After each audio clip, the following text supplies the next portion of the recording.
Pemirsa BMKG Narkayang Puncak Pengerau Sase Sabah memargi ring bulan Desember miwah Januari kalih tali 6 likur. Ring sejroning nambakin bayu banjir, pemerintah Kota Denpasar sampun mempidabdab sekadi bersihang embahan toya saha ngeruk tukad.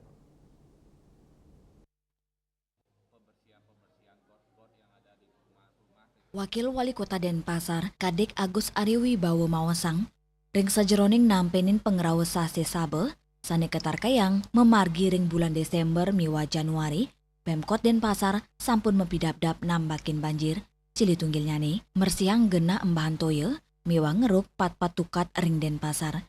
Dinas PUPR Kota Denpasar, taler sampun mecekang saha mersiang embahan toye, rumasuk got sane ketanya nih empet, turdangan ngawinang banjir. Ariwibowo ngaptiang, majeng kramane side matur, majeng pemerintah Kota Denpasar, Pet Pradi, manggi irigasi utawi got, miwa gena embahan toyo sani empat, mangda digelis kebersiang. Ring pemargin ngeruk tukat sampun memargi, ngawit sawetara bulan lintang, tur kaptiang, kanan inucap side ngewaliang kanan tukade.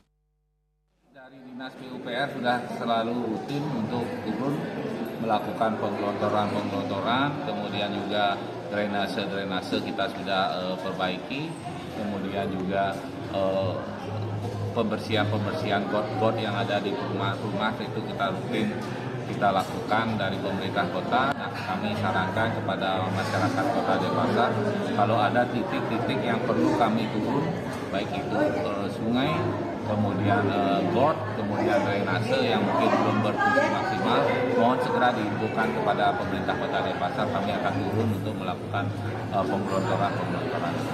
Kalau pengerukan sendiri sudah bagaimana Pak perkembangannya? Kami rutin melaksanakan pengerukan di 4 alur sungai, Tukat Mati, Tukat Tebe, Sungai Ayung, Sungai Tukat Padu. Nah itu kita petakan di mana titik-titik yang perlu kita gelontor atau pengerukan, kita lakukan pengerukan mungkin itu bersama BLS. Pemkot Denpasar staten nyiaga yang tim untuk nampenin penincapan kasus-kasus kegawat daruratan selami pengerau Sase Sabah nemangkin. Riase, Bali TV.